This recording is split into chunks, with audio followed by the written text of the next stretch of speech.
constantly asking too much of their body and they're spending so much time in a deficit that everything starts to downregulate. Their metabolic rate downregulates, their hormone function downregulates, their ability to preserve and add more lean muscle tissue is diminished. It's just not sustainable, not healthy. And I think more people need to hear the conversation on the other end of the spectrum. The Keto Savage, Robert Sikes, welcome to the show. I'm so happy that you're here today. Hey, thanks for having me. I'm excited to be chatting with you. Yeah, I'm so excited to be chatting with you as well. I have been very much engulfed in the ketogenic diet and principles from a female centric perspective, from a brain metabolic perspective, of course, very much inspired by Dom D'Agostino, who's been on the show as well, has been sort of like a mentor from afar for me for many years. And it was a pleasure to have him on the show. But I reached out to you over Instagram because I love your content. You're one of the only ketogenic all the time ketogenic, off season, on season bodybuilders. And I really wanted to get you on to really talk about some of the principles of the ketogenic diet, how we can actually build muscle, which I think certainly you know quite a bit about being a bodybuilder, and wanted to really just start maybe with our conversation with your origin story. So I know you weren't always keto in the bodybuilding world. So maybe walk us through, how you found bodybuilding and why, and then how you found the ketogenic diet as an augment. Yeah, totally. So I started bodybuilding, I believe, as a junior in high school. I was 115 pounds.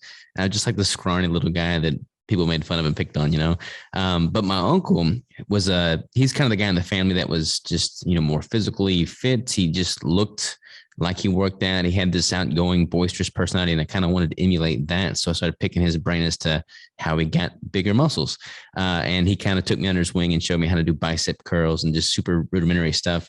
So I took that and ran with it. For the first year of me working out, I had no gym access. So I was fashioning pieces of gym equipment I had, basically using tractor weights and pieces of steel laying around the shop. And that was my gym for the first year and a half of me working out.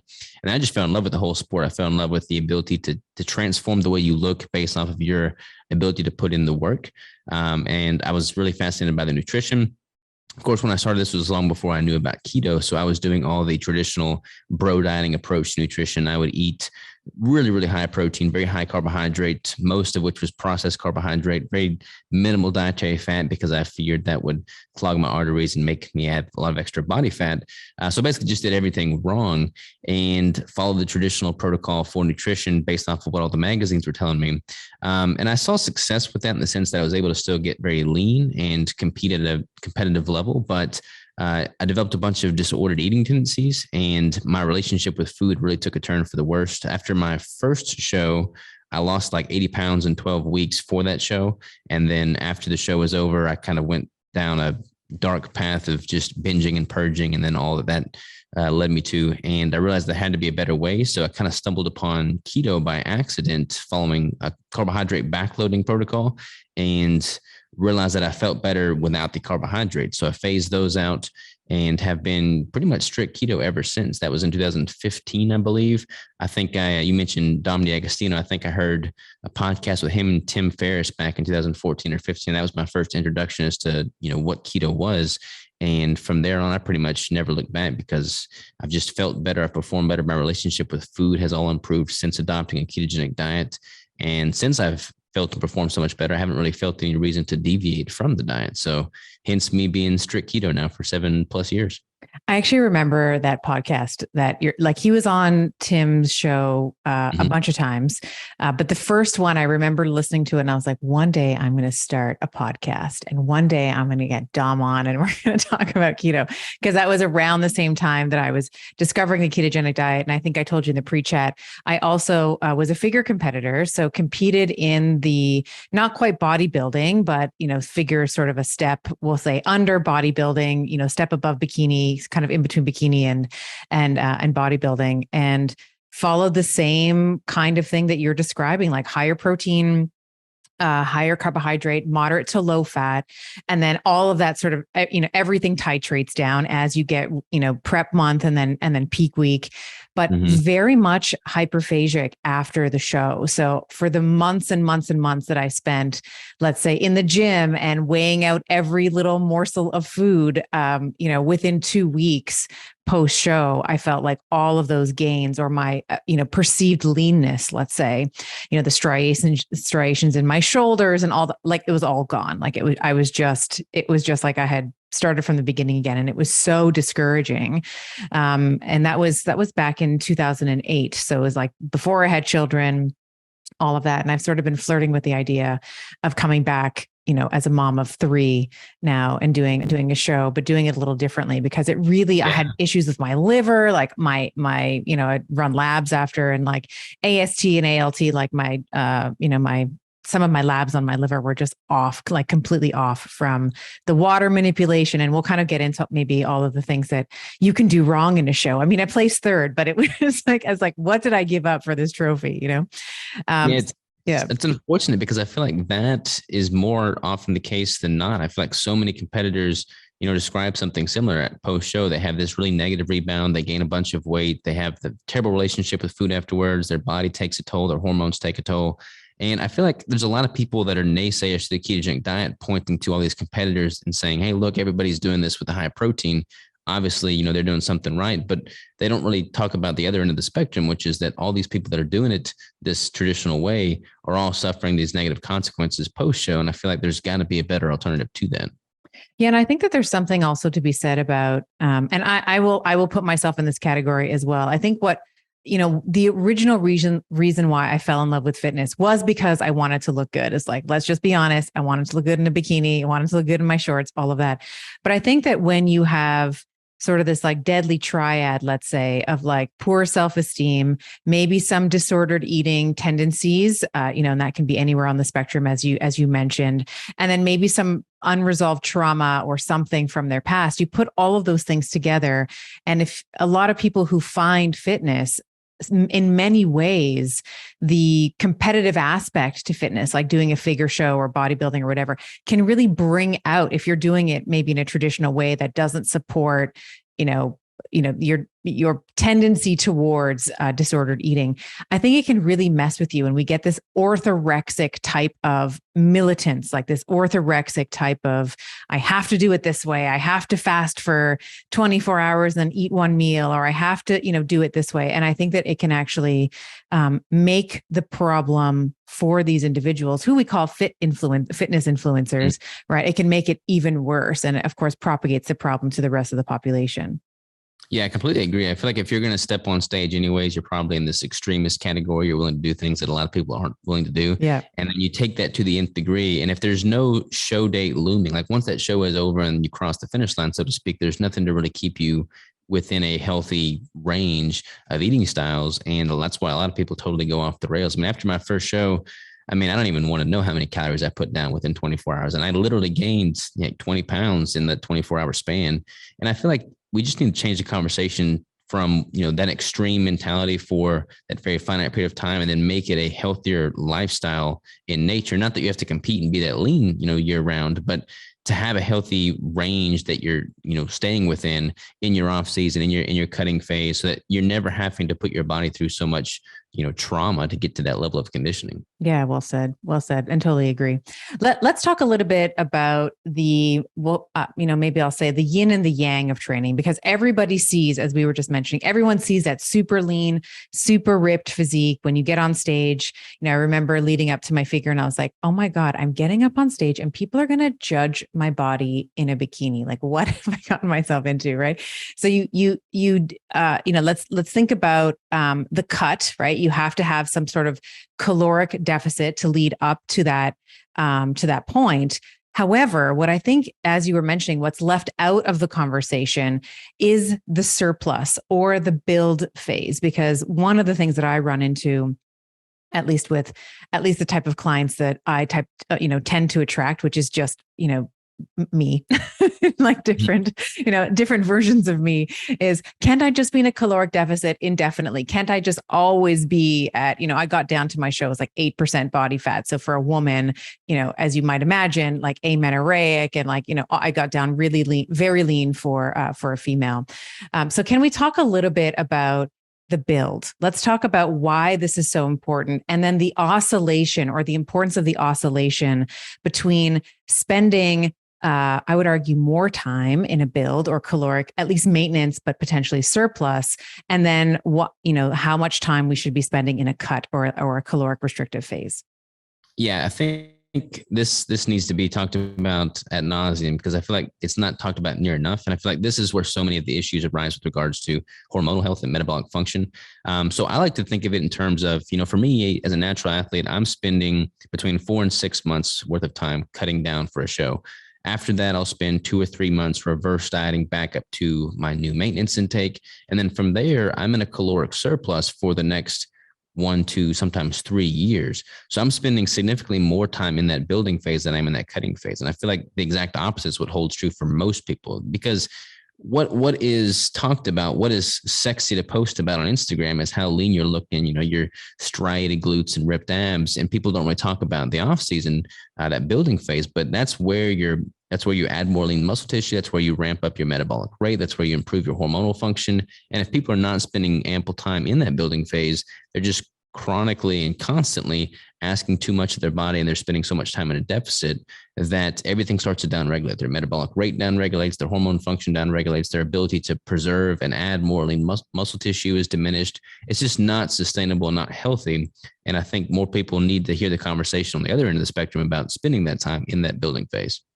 And committing and sort of surrendering to the process. Because I think that a lot of times when you go into a build, what is predictable and necessary is weight gain. Like, you are going to be gaining lean muscle, as you mentioned, but you're also going to be putting on some body fat. And I think that we need to maybe as a society, just become a little bit more comfortable with that the weight on the scale is going to go up. And if that's the only metric that you have, which is if you're looking at the scale only, it would be very easy for you to get freaked out, to drop, like to be like, okay, I've gained, in the past, however many weeks, 2 weeks, I've gained a pound, 2 pounds, 5 pounds. I'm going to stop this and get back into my CR, into my cut, so that I can get back to that weight that I was. So we don't actually give ourselves enough of the runway. You were talking about a 1 or 2 year build phase, which I think, first of all, just that number for most people is unheard of in terms of weight loss. It's like, I want it now. I want it in 7 days. I had 3 salads. Where's the body? So I think even just saying 1 to 2 years in a build, I think is so useful for my audience to hear. But the other thing that I would love for you to maybe double click on and expand on is what happens during a build phase, because you are going to gain weight. And if you don't stick to the program and you're like, oh man, I'm just getting freaked out, and you sort of, you get a little frazzled, you can jump off and you're constantly going back to trying to maintain how you looked your weight or your measurements or your photos or whatever, when you were in that caloric restricted phase.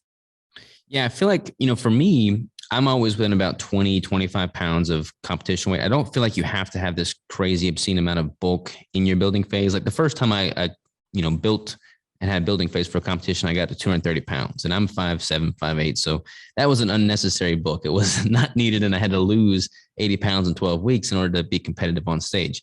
I don't do that anymore. Now I stay within a much healthier range of 20 to 25 pounds. And I feel like my body fat now, I'm about at a 15% body fat.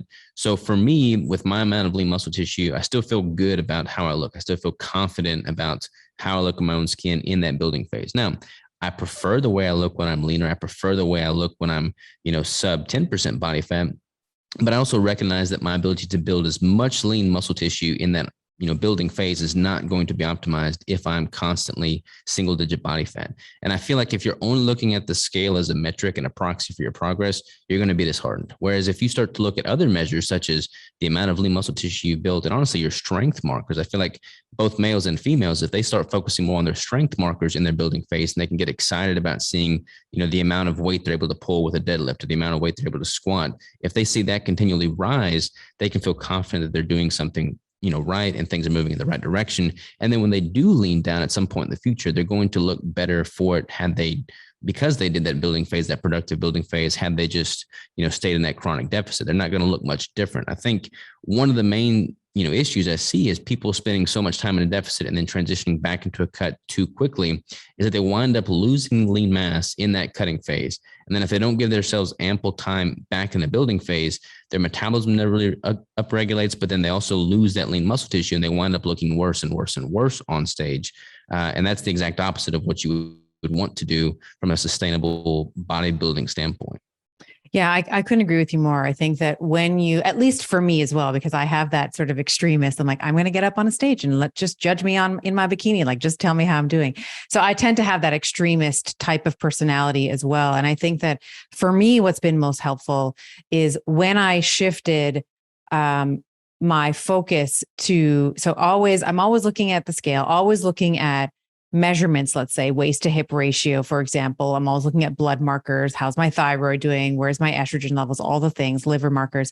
But in the gym, when I started focusing on performance, like, as you mentioned, how is my squat improving?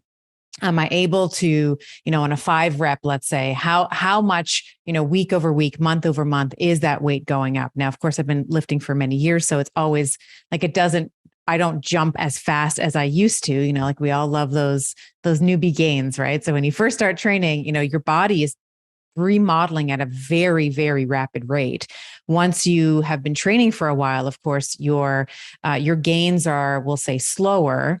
But it is really, it's almost like a gamification. Like I almost have like this little competition with myself, So it's like every month, have I improved my squat? Is my deadlift changing?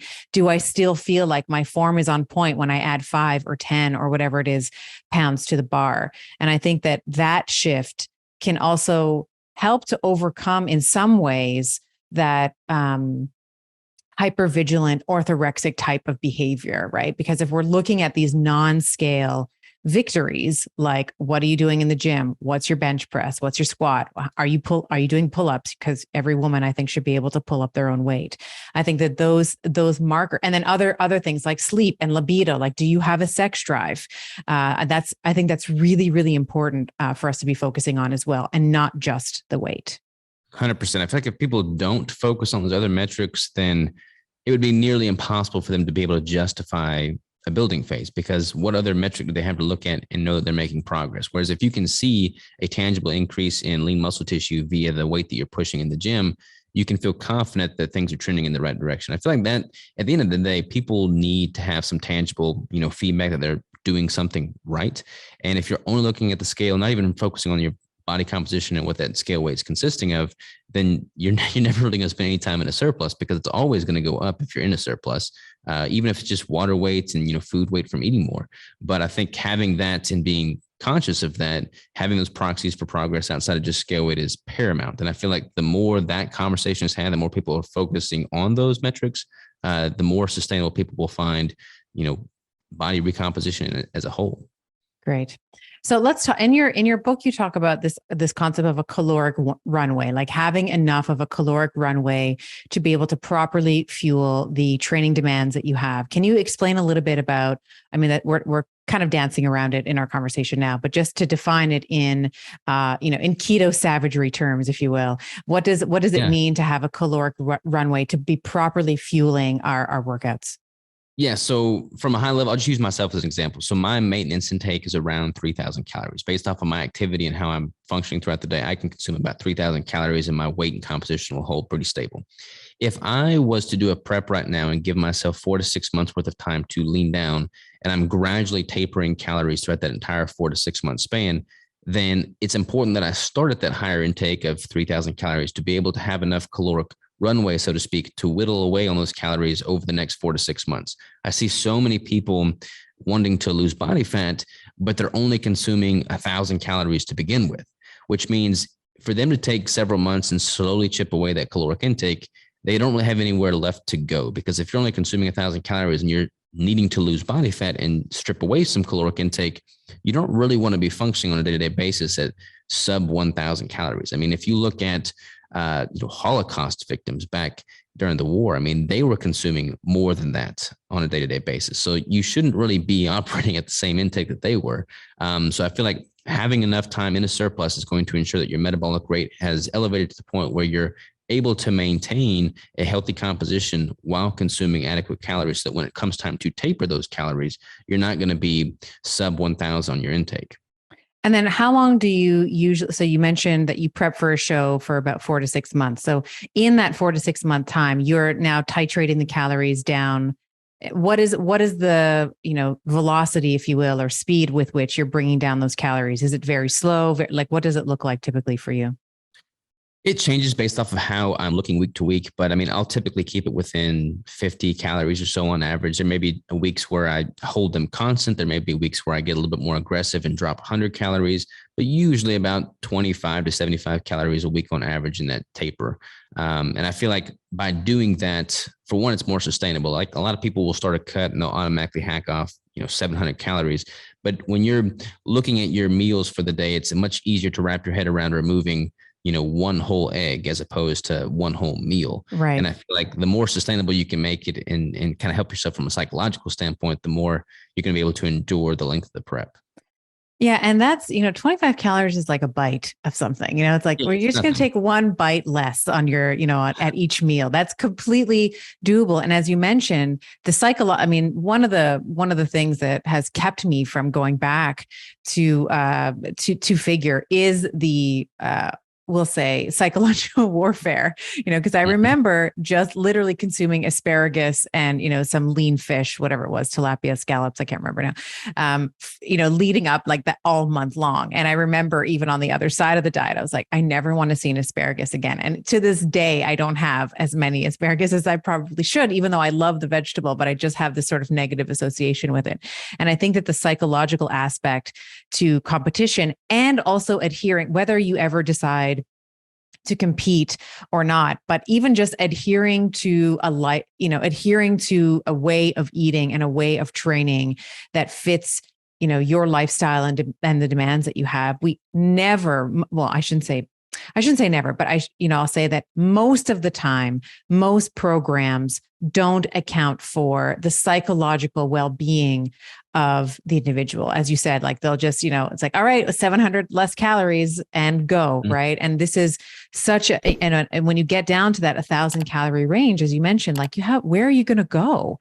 Like what you can't do your body, that metabolic adaptation that happens at 1,000 calories anyway, is really not going to allow for you to lose any more adiposity. You're just going to be chipping away now at that hard-earned muscle because it's going to your body will sacrifice that last 10 pounds, let's say, of weight that you're trying to lose. It's going to take it away from your shoulders and your butt and your back, and your biceps. It's not going to take it away from your precious reserves, right? Yeah. So we've been talking a little bit about, the caloric deficit kind of leading up to the show.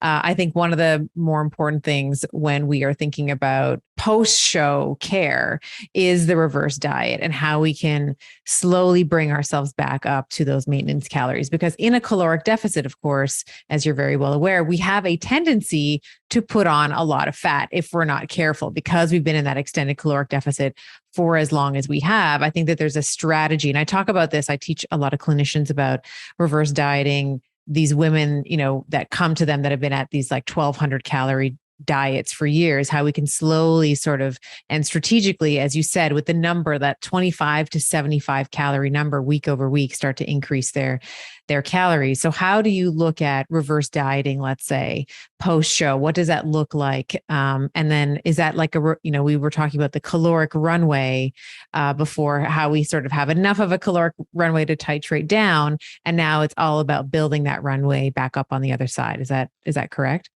Yeah, exactly. So like, whereas I'll be dropping calories by 25 to 50, 75 calories potentially in a cutting phase, when I get to that last little bit of a competition prep, like usually about 6 weeks before stepping on stage, I'll start implementing ketogenic caloric refeeds. And that's basically just a bolus of dietary fat and protein.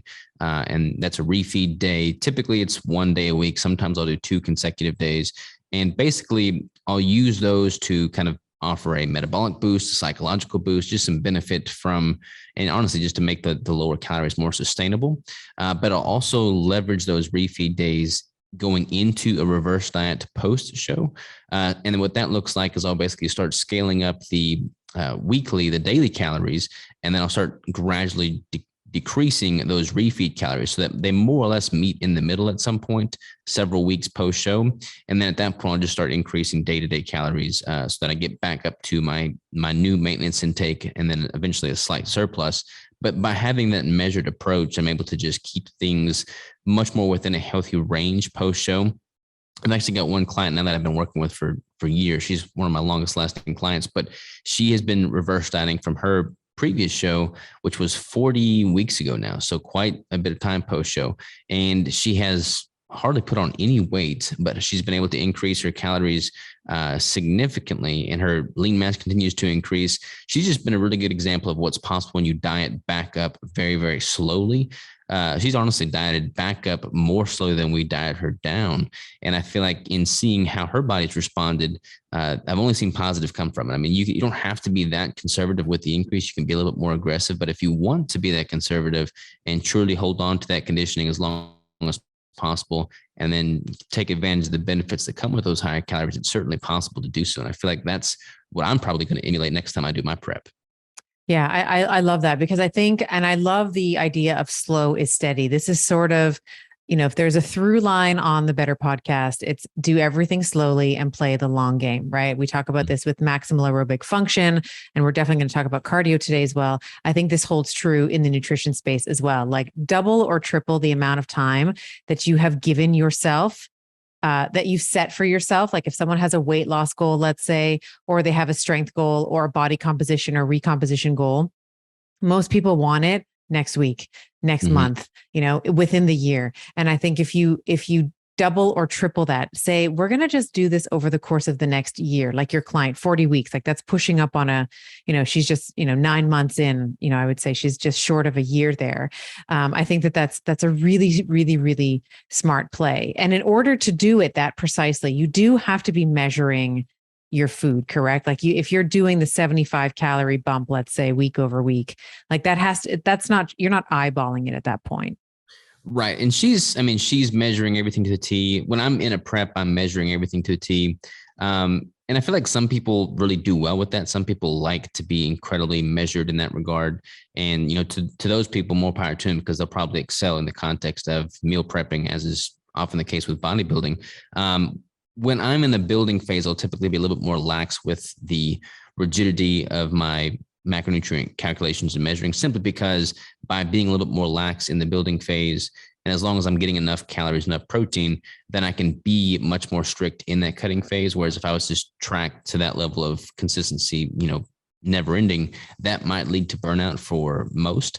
So I kind of have that yin yang approach with regards to how detailed I'm tracking, but definitely when it comes to reaching the goal initially, I try to be as consistent and concise as possible when it comes to tracking my daily intake. Yeah. Let's do a slight left turn, and let's talk a little bit about muscle building and how we build muscle on a ketogenic diet.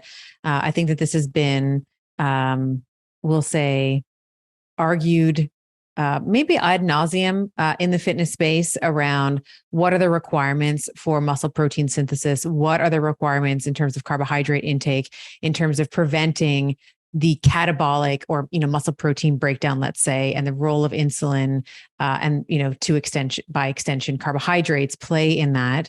So what are your thoughts? I mean, obviously as a natural bodybuilder, we've seen pictures. I've seen pictures of you, on stage, very lean. You got a lot of muscle.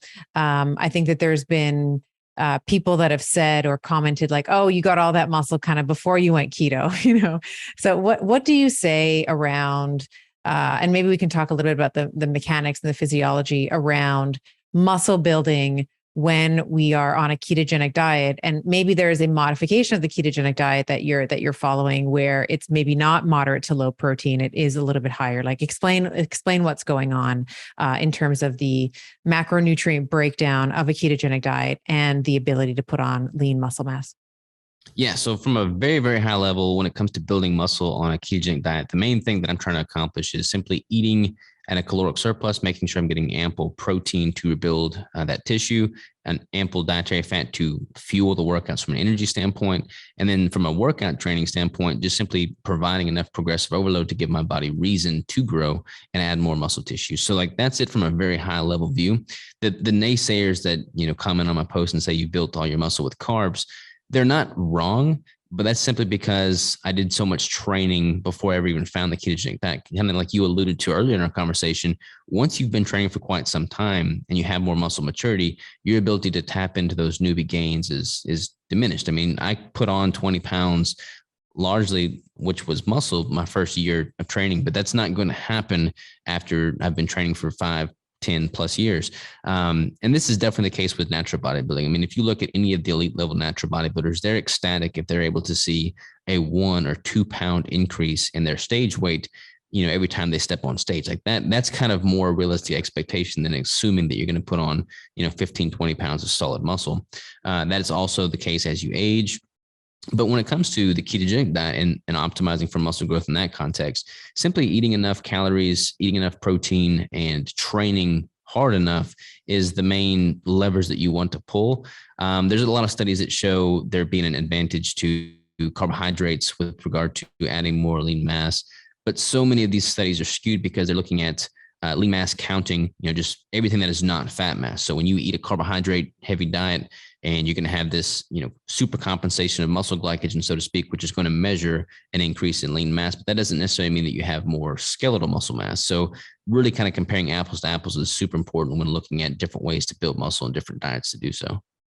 And so how do you structure your training? So your primary, so what, or actually before we even get there, when we're talking about the macro split that you're following, is it like a 70-20-10? Like what is or is it more of like a quad, like it's 80? Like what is the macronutrient breakdown typically for you? Yeah, so that changes quite a bit depending on what phase I'm in. When I'm in a building phase, it's pretty close to a 1-to-1. So 1 gram of protein per pound of 1 gram of protein per gram of fat. So that winds up being about 69-70% of my total calories coming from dietary fat. And that's a pretty sustainable intake for most. It's easier to find foods that kind of fit that macronutrient distribution. When I'm in a prep, I'll start at a really high fat ratio of about 80%, and then I'll taper that dietary fat while simultaneously increasing my protein till I find my own unique protein threshold. And from there, I'll start dropping both fat and protein. So my macronutrient ratios are constantly in a state of flux while I'm cutting. But in the building phase, they're typically pretty close to that 1-to-1. Yeah. And when you're at that 1-to-1, you're still going to get that thermic effect of food, and you're having enough protein. So it's satiating. So it's not that you're not getting enough protein to stimulate muscle protein synthesis, which we know, at the very minimum, we're talking about 2 to 2.5 grams of, let's say, leucine, which is an amino acid that's important in that MPS process. But let's say equating to about 20 to 25 grams, let's say, of protein per meal at a base minimum. You're easily getting that.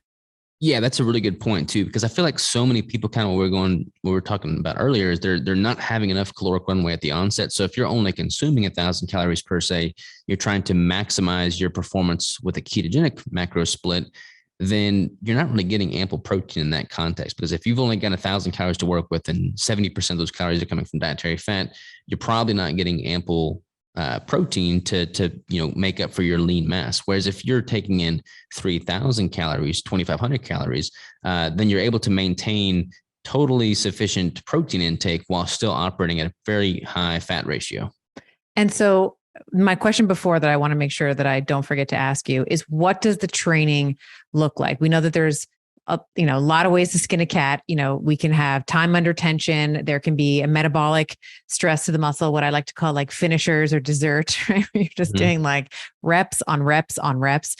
What are some of the ways that you like to, you're in your build phase? Obviously, the I would assume that the goal is 1, hypertrophy, and 2 is strength. So how do you structure the weight training? What is your splits like, and what does the programming itself look like?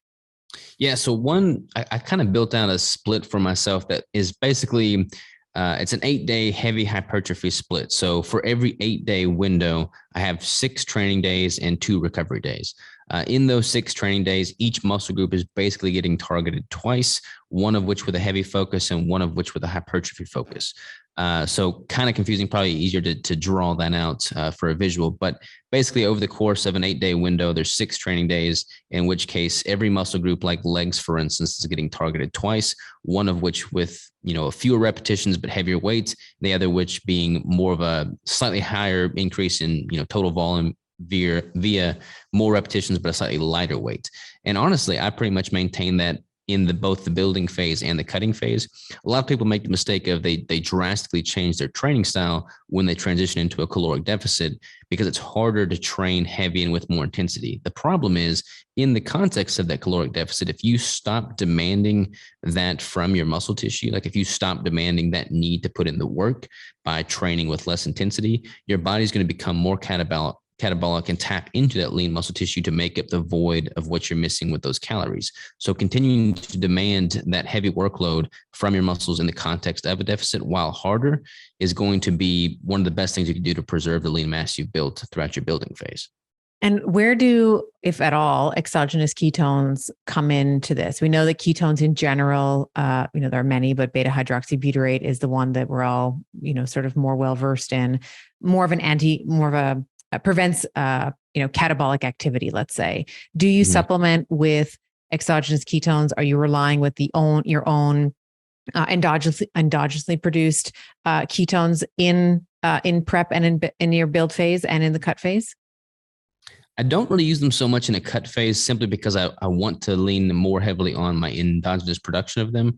And when I'm in a caloric deficit, my ketones are through the roof anyways. Like I have very high circulating ketones in a caloric deficit. I've been playing around with exogenous ketones in the building phase, simply because I don't feel as mentally sharp when I'm at a pretty substantial increase in calories. And I like the way I feel with the exogenous ketones. So like, for instance, I've got a whole bunch of those ketone esters. So I've been supplementing with those prior to podcast recordings and just things that require more mental bandwidth. And I feel like I've seen a benefit in that regard. So I'll have exogenous ketones then, but I don't really use them so much from a performance standpoint with regard to my training. I feel like Wonder Woman when I take them. Like I'm always, if I do, I tend to work out fasted. It's just not for any, it's just when it fits into my schedule. Like when I train is in the morning. And if I don't train in the morning before it's time to get the kiddies, off to camp or whatever it is, or off to school, then, it can happen in the afternoon, but it's less likely because there's usually calls and things like that I'm pulled to. So I find that when I supplement, and even if I'm just sort of checking in with myself, like what's my perceived, rate of exertion? How tired am I? Did I sleep well? Whenever I take some exogenous ketones, I always hit PRs. Like I always feel like a monster. I can get into beast mode really easily. And it's always like, I feel like, there's that scene. I don't know if you're a comics nerd, but there's this scene in the first Wonder Woman movie where she basically like lifts a truck and she's about to throw it at like the villain or whatever. Like I literally feel like that in that scene, that I have that kind of power with ketones. Well, I'd say keep doing it then for sure. Are you doing like the esters or the salts? I'm doing the esters. So I have played with, I like salts. I like Dom's product, the Audacious, I think it's Audacious Nutrition. His wife had sent me a bunch. I love them. And then I've been playing with the esters as well, because I used to take esters years ago and it felt like I couldn't stomach them. Like it just tasted like battery acid. Like it just was awful. But there's a company called HVMN or Human, I guess. And I really like their product. Like it's still got a little, it maybe feels like you're drinking a little bit of a mixer. Like it still you can sort of still taste that bit of alcoholic kind of, it tastes a little bit like you're having a bit of a cocktail at 7 in the morning. Yeah. But it's not jet fuel. It doesn't feel like you're drinking, battery acid or something. Yeah, they've done a pretty good job making it much more palatable. I mean, when they first sent me a sample, it was like I would have to be paid to choke that down. Now Yes. I'll typically have like a serving of that prior to a podcast, and it's not. I make a face when I drink it, but it's not intolerable. Yeah, it's not intolerable. I like that. I mean, and that's such an improve to be able to say that it's not intolerable is such an Yeah. improvement than before. It was just awful before. I don't think anybody's claiming they taste good for Right. sure. Yeah. Yeah. Yeah. So what do you think about fasted? This is the fasted workouts. This is another question I'm constantly asked. Does it break my fast? What should I have post workout? Do you train fasted or should you have a meal? I've played with both. I think that my general preference, and this is just an N of one, it's just me. I prefer an empty stomach. I like to train on an empty stomach, maybe with some ketones. When I've trained with food, assuming I've given myself, 30 minutes or 40 minutes to kind of digest it and whatnot, I still feel a bit weighed down. I feel like maybe I'm a bit stronger or I have a little bit more in the tank, let's say, but it doesn't always work out for my schedule. So I always kind of come back to the fasted workouts just because I know that I can punch out a workout in the morning. I can get her done. And I've done I'm already in momentum that day. What do you think about fasted workouts? Do you have a preference, fasted or fed? And if so, is there anything that you're taking to sort of augment your performance? Yeah, I definitely prefer fasted training as well. I feel like when I used to eat carbohydrates, if I trained fasted, I would feel hypoglycemic and then my workouts would not be optimal. Whereas now that I'm keto, I'll oftentimes, be fasting for 12, 16, 18 hours prior to a workout. And I don't have any issues from a performance standpoint. My energy feels good. I don't have any GI distress, which is a big thing for me. If I eat a large meal, especially if a large percentage that is coming from dietary fat and protein, which it all is with me being keto, and I eat that within an hour or two of working out, I don't like the way I feel. I prefer to wait several hours between consumption and training. So from a ease of use standpoint, I prefer to train in the morning fasted. I've switched my workouts on some of my days to train in the afternoon with my employees, but I try to get my lunch meal in, like I said, 3 to 4 hours prior to that training window. Otherwise, it just feels, especially with higher volume and lower body movements, especially if you're training with a good degree of intensity and you just ate a meal, it's probably not going to sit well with your stomach.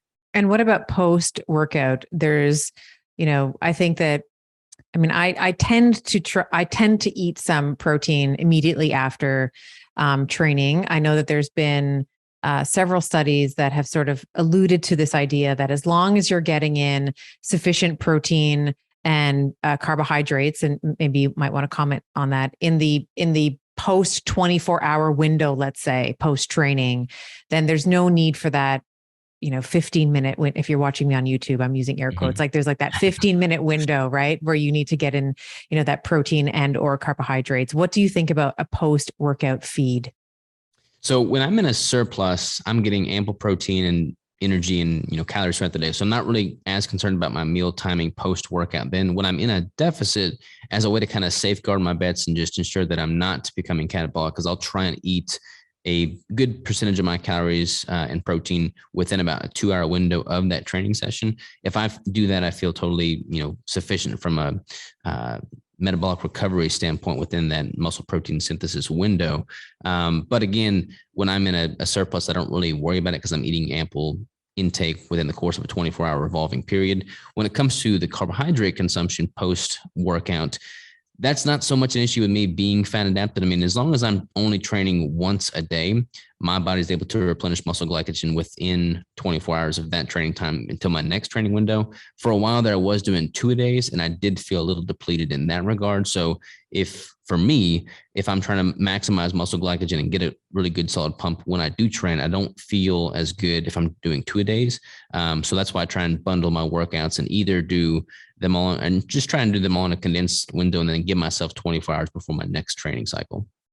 And then you mentioned the refeeds that you were initially exposed to in sort of your early bodybuilding years. Is that something that you still ascribe, maybe not necessarily in a cut phase, or maybe you do it in a cut phase here and there? Do you do any carbohydrate refeeds, or is it just like we'll call it a keto refeed, where you're just bumping up total calories, but you're keeping the macronutrients the same?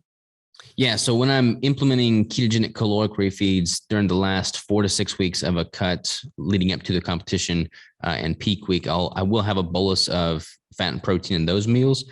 But I have not had a refeed from a carbohydrate standpoint in the 7+ years that I've been doing keto. So it's been quite some time since I've had my last carbohydrate meal.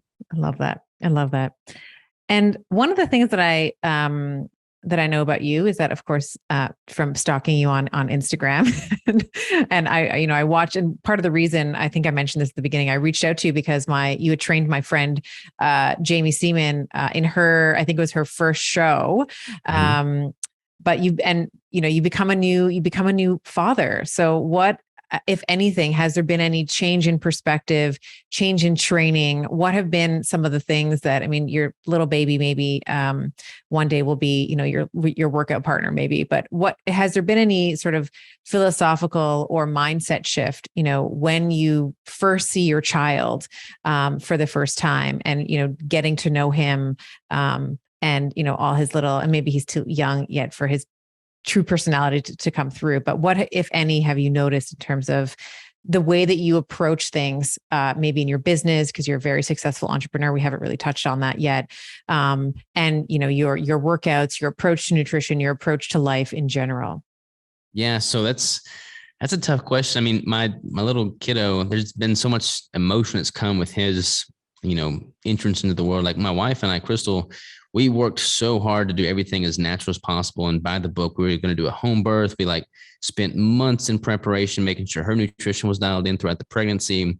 And then through some, crazy outside circumstance without any power of our own, we had to do an emergency C-section, which was pretty devastating. But lo and behold, after it was all said and done, Rigel, the baby's totally fine. She's having a full recovery. So just kind of embracing all of those things that we didn't really plan on and making the most of them. But now, at the end of the day, when it's all said and done, he's healthy, she's healthy, and we're just happy to have the family that we do.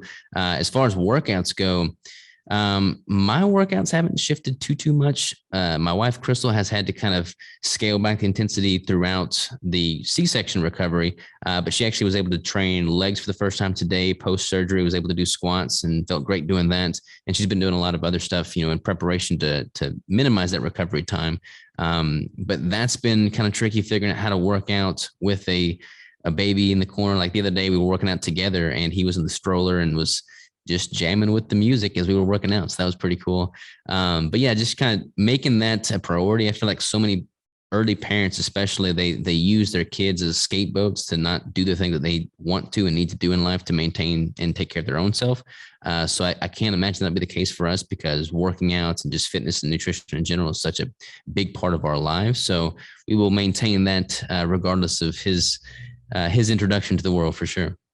I remember when I was pregnant with my first son and I had laminated birth plan. I'm like, this is what I had a midwife, and it was like, this is what's going to happen. And my midwife was like, she was like, she kind of like, you could see, she was like, oh, she's one of those, she thinks that she's going to control everything and she's going to talk, she's going to have the birth plan that she wants. Of course, my birth plan did not actualize in, it sounds like the same sort of situation with you and Crystal. And I think that children, at least my experience has been that they are literally the best personal development tool and maybe business development tool as well, because they really do mirror, and maybe your little guy is just a little bit young yet, but I have found that all the areas of my life that I needed to really focus on, my children brought up in me. It was like, this is where you need to focus. You need to focus on, let's say, tempering your reaction, or trying to figure out, what the actual issue is here. I remember making, very silly example, but I made a new dish once. It was like a salmon something. It had like a new sauce on it, whatever. And my son was like, I'm not eating this. This is awful. It looks awful. It smells awful, et cetera. And what the maybe knee-jerk reaction for me in the past would have been, well, I'm just an awful mother. Like, I'm a terrible cook. I'm not worthy. Like, this is basically what he's telling me, when really it was just my son at that point in his development didn't really do well with surprises, like didn't really do Yeah. well with transition to something new and not having some runway, to use a word of yours, not having a runway in terms of getting him used to that. And he didn't know how to respond to it. So he's like, no, I'm not having this. So basically he said, well, that's what we have tonight. So if you don't, you don't want it, you're not going to eat. And then he ended up coming back, many hours later, trying it and loving it. But it would have been very easy for me in that moment to be like, God, I'm the worst. I'm not, not worthy. I can't even cook a meal for my, when it was really something else that was presenting that way.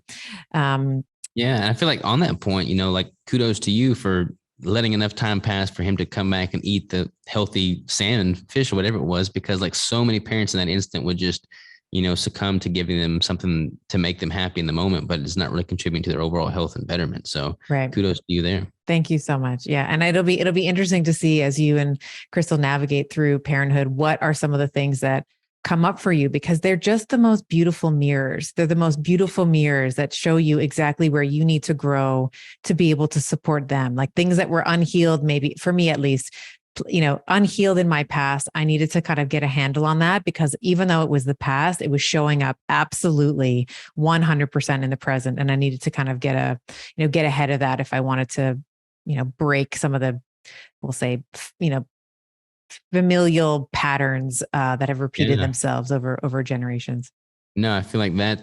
I've thought about that quite a bit since having him. And it's like, there's so many things that I really admire in my parents. I've got great parents. I can't ever complain about my parents, but there are certain things that I am excited to be able to do differently for our kids, and to just be present and self-aware enough to know that, recognize it, and really plan accordingly, I think is what parenting is all about. Wonderful. Well, I'm glad to hear that she's on the mend, and it sounds like you have handled your first big hurdle, which is not having the birth that you had planned for, which can be very devastating. And taking the appropriate time, let's say, to grieve that, but also being able to pivot with ease and grace, and not kind of beating yourselves up about it. It sounds like you both have really, really good heads on your shoulders. So I'm excited to see how that all pans out. Thank you. Yeah, we're very excited as well. Yeah. So tell us just a little bit about, we've been talking a lot about nutrition, a lot about fitness. I didn't really get to talk about Keto Brick and some of your keto offerings. So tell us a little bit about that product and why it was developed, why you developed it, and then where people can find it if they want more information on it. Yeah. So Keto Brick was kind of like my own brainchild that I developed for my own personal use during my 2017 competition prep, which was the year I got my pro card status. At that time, there was not really any keto food products on the market, and I wanted something that streamlined getting a quality dietary fat in my day-to-day meal prep routine. And everything else that was out there, like from a fat bomb standpoint, they would melt. It just wasn't really convenient or efficient for me. So I set out to create my own shelf-stable ketogenic meal replacement bar, and the Brick was born. And it's basically 1,000 calories. It's a shelf-stable meal replacement bar. We use cacao butter as the primary fat source, so very high in stearic acid. We have different flavors, but this was basically something that I created alongside my wife, who was my girlfriend at the time, and she was crazy enough to roll up her sleeves and dive into this business world with me. But we have since built this business from nothing. We were operating out of our little bitty studio apartment when we had nothing to our name, and now we've built it to we have a pretty massive compound here, a warehouse space. We've kept the production in-house from day one, got several employees now, and we just continue to make these things on a day-to-day basis and ship them all over the world. So it was born out of my own desire to create something for myself, but I feel like a lot of other people have found benefit in it, and I just love every aspect of it. That's great. I think that so many entrepreneurs, there's a need or there's a lack that we've identified, let's say in the market. You're like, well, no one else is solving this problem, so I'm just going to get in there and do it myself. So kudos to you for that. And I'll make sure that in the show notes that we have links to Keto Brick. Do you have a favorite flavors or one that you want to push, or you love all of them? I love all of them. I mean, the crowd favorite is definitely the chocolate peanut butter cup. That one is our top seller for sure. I kind of like the chocolate malt. That's my probably personal favorite. Great. All right. Well, we'll make sure that's in the show notes. Robert, this has been so wonderful chatting to you. I think that some of the principles that you talk about in bodybuilding, at least for me, I can say that bodybuilding or lifting weights for many years has really changed the way that I live my life. So, in the same way that we don't lift weights to get, I mean, maybe we do a little bit. Lift weights to get better at lifting weights, but I think that we lift weights also to get better at life.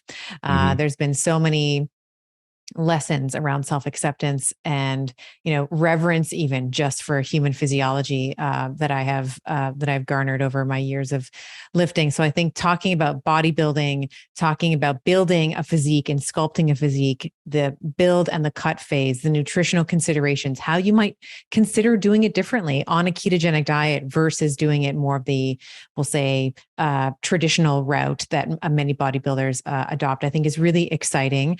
Obviously, I know that you coach women. You've mentioned a couple of them, but again, my friend Jamie, and she took home it was like 1, 2, and 3. Like she took home 3 medals. Yeah. Yeah. And it was just awesome to see. Like, I love coaching competitors because, like we were talking about earlier, you have to kind of go to this special place in your mind to get to that level of conditioning and just be as strict as you have to be to make the most of that prep. So I feel like I learn so much about what makes people tick when I'm coaching them through that. And I see like into their soul. So being able to watch Jamie go through that prep and help her alongside her, it's like, I know her on a deeper level because of that. So I think bodybuilding brings out who we really are. Yes. Well said. Well, it's been such a pleasure talking to you. Thank you so much for coming on the show. I know this is going to be very valuable for the women and men who listen to this, and wishing you all the best. I'm going to pick up some Keto Brick. I'm going to pick up both of them, the malt and the peanut butter, the chocolate peanut butter. Can't wait. Well, I will certainly send you some. Thank you so much for the opportunity. It's been a pleasure chatting with you. And thanks again for the message you're preaching out there. In this next video, Dr. Sarah Gottfried and I are talking about keto for women and why it is exquisitely different for us. We are talking in this next video about the testosterone advantage, cortisol, and the way that you can do keto right as a woman. Click over here and I'll see you there. It's not a blanket statement that keto is good for everyone. I want to be sure that comes through loud and clear, because we have to personalize.